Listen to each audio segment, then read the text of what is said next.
We're Chris and Sandy Bent with the Chris and Sandy Show. We get up close and personal with some amazing guests throughout the entertainment industry. And today, like I say on every episode, who do we have? Yes, we have with us Karen Kingsbury. She is a best-selling author with 25 million books sold, and she has some upcoming movies and a TV show featuring her book characters. Karen has become what Publishers Weekly calls an inspirational fiction superstar. And we're excited to have her on. So welcome to the Yes, show. welcome. Well, thank you so much, Chris and Sandy. It's so good to be here with you. And it's great to see you this time. It is, yes. Yes, I love that. So fun. So, always, as you know from last time, I like to start the show out the same way. How has COVID affected you, and what have you done to kind of maneuver through this last 18 months? Well, we all actually, our whole family, including my mom, who's 80, we all got COVID a year ago. Oh, wow. Oh, wow. And it was very mild. We had heard about taking vitamin D. And so we take that. We take vitamin D. We actually take 10,000 a day. So we all have high levels of vitamin D, and we all have very mild cases that never went respiratory. Yeah. For any of us. We were tired. I had one day of sort of feeling achy. And then other than that, just very tired, really. I mean, so tired, like I was sleeping 12-hour days and like 12 hours at night and like through the day. Mm-hmm. And we lost our taste and smell for a couple days, but that was it. And so it's tragic to me that people don't know about that, just about taking their vitamin D. And then, of course, there's so many ways that it can be treated ahead of time after when it's still in the mild case. Anyway, I think it's an interesting time. In terms of books, I mean, I think more people are reading, so that's that's very good for sure. But otherwise, we all still have antibodies, and so we feel great and are out and about and living. Love that. That's like when we first launched the show, January 2020. A couple months before COVID. Our original plan was maybe 100 interviews. We thought we'd be a great foundation for first year. And then COVID happens. And I remember telling Sandy, I was like, this could be our silver lining. Everybody's shutting down at that time. And it could give our chance for a show to bring people on that normally wouldn't come on a brand new show. Right. And because of that, we've done over 300 interviews last year, and we're over 460 now. Wow, that's incredible. Yeah, I mean, and I think for all of us, if we're looking, there's a silver lining. There's a way that God is doing something in your life or in our culture that we're supposed to be a part of. I mean, I always tell our kids, like, you were born to be a part of this. So it's not my favorite choice, but let's, take a stand and love people and all the things we can do to make a difference. Exactly. Yes. So, a lot of people would ask, when did you know you wanted to become an author? I like to go deeper than that. When did it click that you had the skills to actually make a career out of it? Well, I wrote my first book when I was 5, Chris. Oh, wow. I was so little, but I stapled pages together and I was all about it. It was like a love affair with writing at that point. Mm-hmm. But as I was growing up, I would write a short story, take it to my dad, and he would read it, and he would get tears in his eyes, and he would say, Karen, one day everyone is going to know you're writing, and someone has to be the next best-selling author. I think it's going to be you. So I was like 12 and 14, but he believed in my dream, and he could see it before I even saw it. And I would say, even I got my degree in journalism, wrote for the LA Times and the LA Daily News. I was the front page reporter for a while, for a few years. And I did 4 true crime books that came out of that, which not my favorite. I never was not a reader of true crime, but suddenly I was writing it, and it kept me home. It was like a way to be home with my newborn daughter at the time. And my husband and I had prayed for that. But after those 4 books, I wrote my first, I would call life-changing fiction book called Where Yesterday Lives. And I'll tell you, it was 6 books where I thought I'm going to have to wait tables to support this fiction habit that I have. But somewhere along the way after that, when I started writing about the Baxters, 2001, right around that time, it was like God opened the floodgates, and I remember having a very emotional day of just gratitude and tears and like, hey, this is happening. It's going to work. Wow, I Yeah. love that. And it's great that you had a dad that believed in you. Because again, It is. you know, we interview a lot of people and we know a lot of people within the entertainment industry, whether it's an author, actor, doesn't matter. But a lot of times, some of the times what we've seen is the difference between a person making it versus person doesn't is that parent that believes them or not. Oh, it's so true. And now we've raised 6 kids, and our daughter and son-in-law have been married 10 years. They have 3 little boys, and the oldest one just turned 6. All he wanted for his birthday was a Mhm. desk and a typewriter, and he Oh, wants to wow. write a book. So I'm Oh, seeing it that's play over again. So I got to look him in the eyes and say, Hudson, somebody has to be the next best-selling author. And I think Yes. and it was just, and he did a little dance, but his parents are doing the same thing that we did for our kids and that my Wow. dad did for me. You have to Oh, believe in that's your so kids great. and breathe life into their Mhm. dreams. You know, that's like Yes. our little Chris, which you'll hear from him later, as you know, he comes on our show. But Mhm. he's 9 and he wants to start his own little podcast. We told him that Yes. next summer we'll plan this out We're and gonna help him we're get gonna help him get a started. little show going. Mhm. Very good. See, that's it. Yeah, You know, because you never know. He could be the next Bobby Bones. that's Yeah, right. And he somebody could. has to start somewhere. Exactly. So let's talk about your current book that you got out now, Forgiving Paris. Tell us a little bit about that. Yes. So Forgiving Paris is a standalone book, but it does deal with a character I've written about before, Ashley Ah. Baxter. She is headed to Paris to do an art show. She's an artist, and she is going with her husband of 18 years. They're having their anniversary, so it's all kind of lining up to be this perfect trip. But there's a problem, and her husband knows about it. 23 years earlier, when she went to Paris for the first time, Mhm. Ashley made the greatest mistake of her life. And she had an affair with a married artist who was having many affairs, but she got caught up in that. And even to this day, like though she's taken it to God, she feels like the Lord has forgiven her. And Mhm. her Mhm. But feelings, she hasn't. but she hasn't. That's just it. Hasn't So forgiven it's her herself. time to forgive Paris. And, I think as people read it, what I'm hearing, even this early on, is just that people are seeing their own Paris, that everyone has a Paris, Mhm. something they said or did that they struggle to forgive themselves. And so this is a Yeah. journey of the heart. It's a novel that I think you'll need a box of tissues for Forgiving Paris. And it's so true out there. The last person that you forgive is yourself. It doesn't matter what it is. You go through this and the guilt and the shame that you feel through whatever it is your past is. Mhm. That's what holds a lot of people back that I've seen. It's like if they can just give the guilt and shame to God like He wants, Yes. Turn it over. their Exactly. life would change. Right. That's so true. There's something that Landon is just he's very loving and understanding husband, and he has been, because Ashley's had quite the journey. But he tells her to head off to Paris. He says, I was reading in Mark chapter 4, and I read about Jesus who is asleep in the boat, and a storm comes up, and the disciples have to wake him up. Wake up, wake up. There's a storm. We're going to die. And Jesus gets up and he calms the storm. And that story is it's detailed in several of the Gospels, but in chapter 4 of Mark, it talks about the little boats that were also on the sea that day and how the Lord calmed the storm for them too, as he was working with the disciples. So Landon says, let's look for the little boats when we go to Paris. Let's see if there wasn't someone that your story touched their story in a way that made all the difference, even though you thought it was the worst possible time.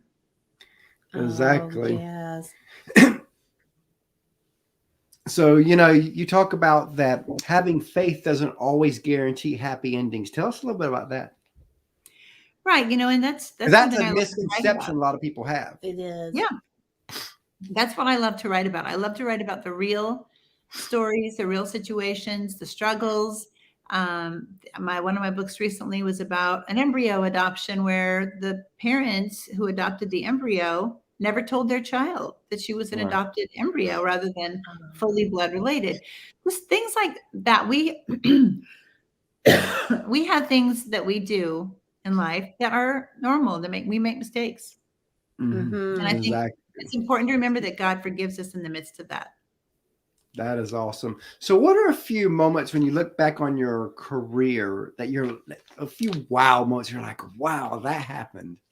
Yeah, one of those is really coming up next year is the Baxters on television. And there Oh, was a wow. moment Yes. my dad had said to me, he said back when I first wrote my first Baxter book, he said, Karen, this should be a television series. And I think you need to call that Roma Downey woman who was in Touched by an Angel. And so I said, well, Dad, I said, I don't actually know her, so I don't have any way to call her.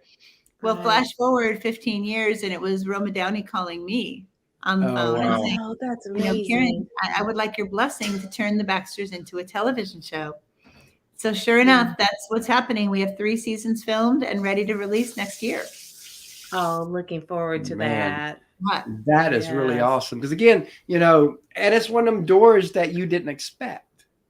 Exactly. No, and it was a total, just only the Lord could have met me in that place. And to think it would be Roma Downey, all that. So Yeah. Yeah, because I think a lot of times people think, you do stuff and you want immediate results and you don't get immediate results. So God may not be behind you. And what they don't see, from what I can tell, is that God's working behind the scenes when you don't know he's working. The whole time. And all of a sudden you get this opportunity. Because again, a lot of people miss that concept that success happens when opportunity and preparedness meet. Well, Right. if you're not prepared, then when that opportunity comes, you're going to destroy it. So God's working behind the scenes while you're being prepared. Exactly. And, with Ashley, she looks back and again sees nothing but negative, didn't even want to go back to Paris. But now that she's back there, she finds out some dramatic things that happened, that she had to leave the art gallery where she was working because she gets pregnant from this married artist. And he just wants her to get an abortion. And she chooses not to get the abortion. And when she runs out of that clinic, another girl runs out of that clinic too. Wow. And that baby is alive because of Ashley. So the things you Wow. don't see, and we won't even always know this side of heaven. That's where God's at work. Yeah, because I know a lot of people that they post stuff on Facebook, not realizing that people are watching, and all of a sudden you go through this moment, and it helps that next person go through their moment, even though you may never know. Right. Right.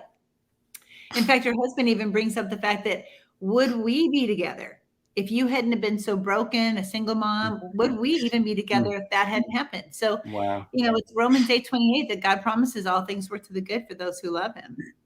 Yeah, I mean, I went through 19 years of addictions until God healed me almost 14 years ago. But the first 5 years of our marriage was really hell on her because it does it. But, she loved me through them, loved me in spite of them, however you want to say it.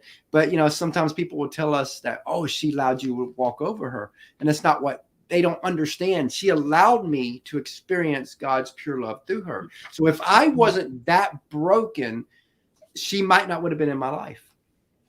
That's right. And that's something that Landon understands. He's he's Ashley's husband. As we walk through the story of forgiving Paris, we get to see his grace in the personification of what Jesus would be doing as well at the same time, just accepting her, asking her to look deeper, to see the beauty that comes from the ashes of something like Paris, whatever your Paris is. But in this case, for her, a very big problem that she had to walk through. That is awesome. Now, as you know, a lot of people, they see you as a best-selling author. They see the glory behind that, but they don't see the grind, the sacrifice, the tears, the struggle it takes, not just to become a best-selling author, but even a career within, whether it's within entertainment, whether it's being an author, whether it's being an artist and being an actor. And I always want to talk about that because I think that sometimes people think, oh, I got talent. I can write. I can do this. It'll just come naturally because God's with me. But we both know that's not true. You're going to be pruned through the process. So tell us a little bit about the sacrifices and struggles you've had to get through to get to here today. Well, I had a publisher once tell me, Chris, he said, when you write a book, you're getting in a boat. And he said, you're going to be rowing and we're going to be rowing. If you think we're going to be the only ones rowing, we're just going around in circles. And I think it's right. Lord, I think with God, when he puts a calling on your life to do something, acting, singing, writing, that you can't just sit back and go, okay, well, I'll just write the book and there it is. And I'm not going to work on my craft, and I'm not going to, rewrite certain sections. I'm just going to write it and it'll do perfectly well. It just doesn't work that way. Yeah. The hardest thing for me, I'm very extroverted, and it's hard for me to get away and just find that quiet place where I need to do my writing. And when I do that, I'll have to have a box of tissues. When I write a book like Forgiving Paris, I'm crying. I'm the first reader. And it really just feels like the Lord's downloading it to my heart. But, along the way, like 6 books in, and I'm still thinking I have to wait tables to do this. So it's carry on and don't give up until the Lord himself closes the door. I mean, like, look at David. He was this master harp player, but he still had to do that every day. He still had to practice. He had to be prepared for that moment that God intertwined that. Right. And if he wasn't, it had to change everything. Right. How are you going to be playing then in that setting? So I have a conference that I just started last year called Believe, and it's only for 120 people. And it's it's an intensive writer's course that has 17 courses, 17 little lessons that are part of it. It's a 3-day conference. And it was so fun to see these writers come and really realize how much they're going to have to roll up their sleeves and work hard if they want to have anyone look at their first page. Yes. Yeah. So as you know, a lot of people, they see you, but they don't see the teams behind you. And in our opinion, the teams never get the love they deserve. They don't. On our show, they do. So tell us a little bit about the teams that help you be who you are. Well, it starts with my husband. I get to bounce story ideas off of him. And he's really he's been a teacher and a basketball coach for 30 years, but now he's home and he's helping out we have so many aspects of the life-changing fiction business now. It's like a mystery, and he he's a little bit of all of it. Really really praying for us, and whether it's taking something to the mail or listening to me talk about an outline or whatever it would be. So he's at the top. And then my sister Trish, she's been my full-time assistant for 15 years. My son EJ is running full-time for his job. He runs You Were Seen. You Were Seen is a movement we started last year, and it's about getting a pack of cards that say you were seen and passing them out when you meet somebody, barista, cashier, police officer, whoever it might be, and giving them $5, give them something for a cup of coffee, or if it's a restaurant, give them an extraordinary tip. And it's You Were Seen by me today, but by God every day. And then there's a website to go to that leads you to the Billy Graham Evangelistic Association's website and the Plan for Salvation Help Links 24/7 prayer line. All you could need in one little card. So EJ runs that. My daughter and son-in-law, Kelsey and Kyle, they are my design team. They do all things website, newsletters, put all of that together. They're always on top of my social media. And even because I've got these different businesses, and whether it's the Belong, Believe, signature events, or the You Were Seen, Kelsey and Kyle do all the design work for that. Wow. My son, Austin, he is the events director. He handles, we always say we want to be a concierge level of service to people who do any of our events. So he's over that. And then Tyler, my son Tyler, and I write together. So we have a group of children's books we've written, and then now we're writing scripts for some new TV series based on my books that'll come out next year. Wow. So you're truly a family business. We really are. And then my agent, Rick, is amazing. He's always praying for us, and he's been my agent for 20 years. And so he's incredible too. And my team, at Simon & Schuster, Atria Publishing has been incredible. I could go on with the list of names there, but Trish Todd is my editor. And it takes all of these people and more. It takes a village. Yeah, it does. And that's the part I think people miss, because, again, you can't do what you do without the team behind you. And you're just the front man on it, that people see you, granted, it takes a lot of work to do what you do too, but again, without them, you can't do that. No, it's so true. And when people come up to me, if I speak at a women's event or something, and they come up and they get in line and they walk up and then they're crying and they say, your book, changed my life. It saved my marriage. It touched my heart. I never saw God that way, whatever. And they've read one of my novels. And it's so amazing, because then I can say, well, actually, God put that story on my heart, that he had your heart in mind. And only he could do that. So then at the end of the day, really, I get to just be the first reader. I'm just downloading what God gave me. And I often feel like I have the smallest part of all, but I'm honored to be a part of it.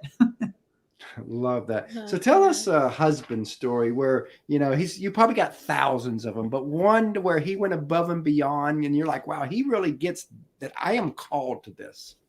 Oh, he's amazing. We'll go. I mean, he does silly things like we go to a bookstore. He'll find my book to make sure that they're face out, not spine out. When I first started writing, he would pick up a book and he'd say, I would have to leave the aisle because I'd be so embarrassed. But he would say, Karen Kingsbury, wow, has anyone read this book? This is a great book. Like just embarrassing himself and just being so funny. But he's also the encourager. So like I'll be writing a scene and writing about a character who's passing away and I don't want her to die. And I'm writing slower. And so tears start to come. And then she takes her last breath and I put my laptop down and I'm just having a good cry over losing this character. And he'll come through the room and be like, honey, what's happening? Why are you crying? This is like early on. And I would say, well, my Herbal died, this character died. And he'd be like, character? I mean, you killed her. Like, how can I feel sorry for you? But the beautiful thing is now he just pats my head and gives me a tissue. Like he knows. So yeah, he's amazing. Mm-hmm. Wow, I love that. And speaking of family, as you know, we have a third co-host, our little 9-year-old. And where last year he had asked one question, he asked 3 questions now. Yes. So Sandy's going to go get him. Okay. And we have a 2.5-year-old daughter that when she gets older now, she'll be plugged in the show too. Because as you know, we're a family affair, just like you are.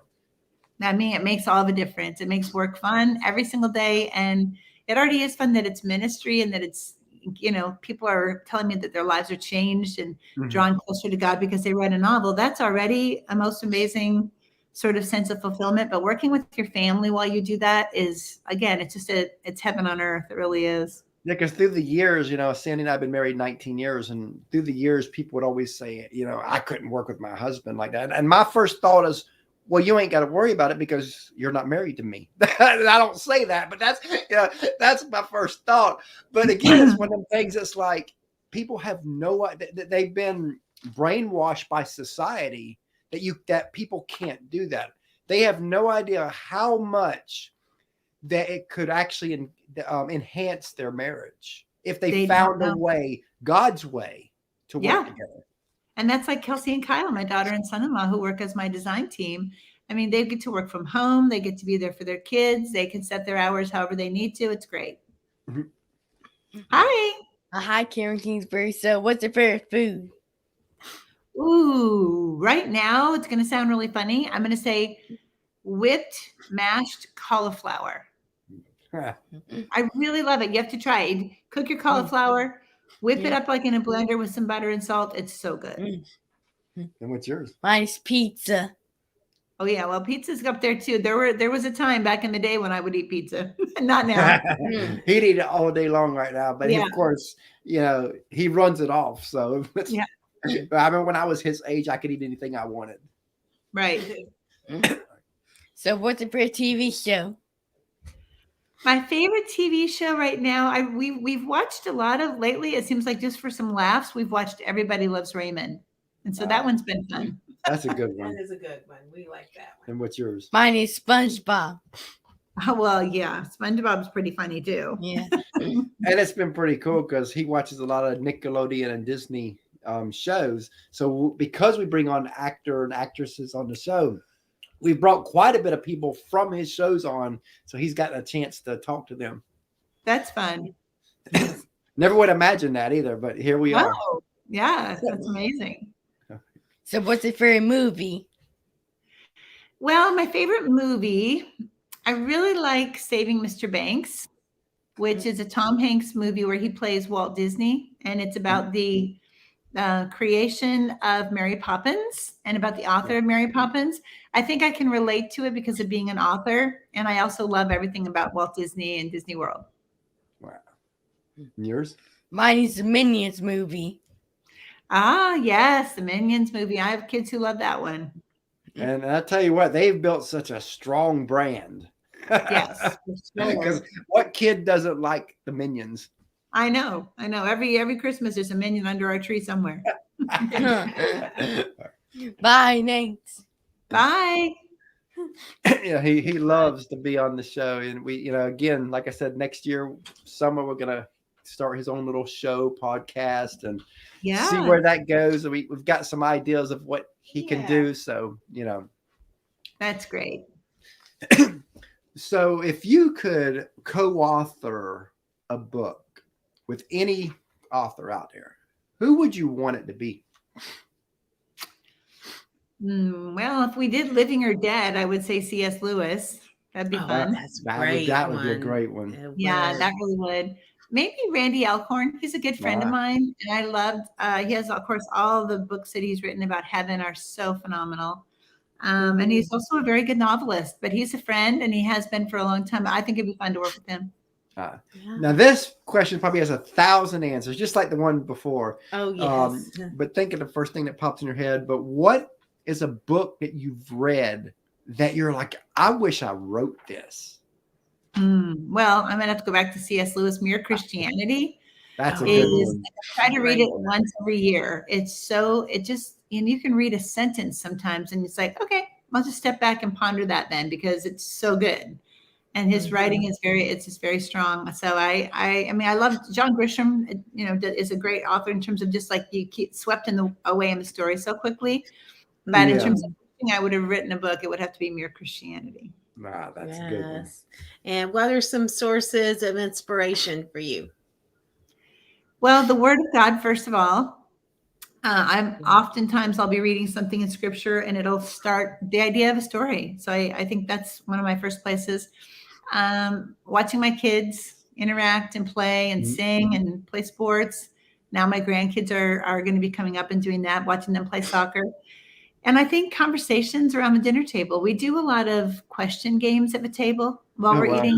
That's fun. Yeah. Yeah. So, and we, like, okay, what would you, if you had $1 million and you had to give it away, you got to give the whole thing away, what would you give it to? Or you couldn't give it away. What are you going to do to further your future with $1 million? Whatever. Just like one, which of the disciples would you wish to have lunch with and why? And just, fun conversations, but that's a real inspiration to me. And music, I'm a huge fan of, all things music. And so, yeah, I mean, I find inspiration in trees. I love trees. I think God's always, I try to be a detective of what God is showing me in the day, like the emotions and things. So I look for those miraculous moments and I have my eyes open and my ears and my heart open to see those things because they're no doubt going to wind up in a book. So what inspired the current book? Well, Forgiving Paris involves this situation, like I said, where Ashley had an affair when she was 19 with a married artist. We knew about that. Like if you've been reading about the Baxters, you know that, but you've waited 20 years to find out exactly what happened in Paris.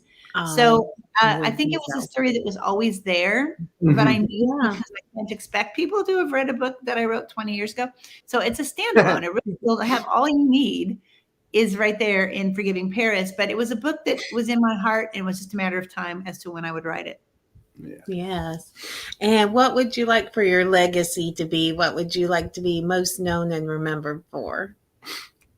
Well, I often say this, that people come and tell me about how they love the books and I have 25 million books sold. That sort of thing is all great. But at the end of the day, I want my family and friends to remember me for the story that I wrote with the days of my life. And in that story that I loved well and laughed often, that I looked for the miraculous and lived my life on mission. Those are the things, that's what I want to be remembered for. I love that. And if you could say anything to your fans and followers and readers, what would you want to tell them? I pray for you and I love you and you are on my heart. I can't wait for you to read Forgiving Paris. So check out my website at KarenKingsbury.com. So what's next? Yeah, I've got a prequel to the Baxters since the Baxter TV show is coming out. Yeah. That's coming out next year. So in anticipation of that, I wrote a book called The Baxters, same name as the TV show. And it's a prequel. So it now becomes the new book one. When they're in their early 20s, the Baxter kids are, they're these adult kids that are finding their way. So that is now going to be out in April. And that's the next thing. So I'm super excited about it. So where do you see yourself next 5 to 10 years? What's that vision for your company and you? That's such a great. No one really asked that. That's a great question. I have an answer for you. We have TV series that are being made on. There's 3 TV series that by the end of next year should be on TV based on my books. I would like to produce my own film as well based on my books. I love screenwriting, so I think if the next 5 to 10 years will be heavy on film and screenwriting. I'm going to start a new series. I'll be doing these signature events, and I feel like we also have a dream of maybe opening in Tennessee a wedding venue of all Oh, things. wow. Oh, yes. I have a dream of doing that. So yeah, I've got a lot that I'm lifting up to the Lord as dreams. Love that. Yeah. So as we close out here, what advice would you give someone who feels like they're called to write? Well, to me, you need to read in the genre that you want to write in. That's the first thing. Reading will be your first classroom. And then keep writing. Like every day, find a way to even for 5 or 10 minutes, write out your outline, write out your ideas. Don't let anything go to waste. And don't worry about whether it's perfect, because you can always change it later. And then I guess I would say what my dad said to me, that, give it your best shot, because somebody has to be the next best-selling author, and it might as well be you. I love that. And that's a Yes. great way to close out. It So is. tell everybody how they can find you. Yeah, the best way is at KarenKingsbury.com. And that's on the homepage there. You'll see a book trailer on Forgiving Paris, and a way to purchase from wherever your favorite location is. Love that. Awesome. We really enjoyed having you on the show today. And we Good. look forward to having you back a 3rd time down the road. Yes. Yes, that'd be great. We'll have more to talk about next time. That Exactly. sounds Every great. time gets better. Yes. Yeah. All right, Chris and Sandy, thank you so much. You have a Oh, great thank day. you. Have a good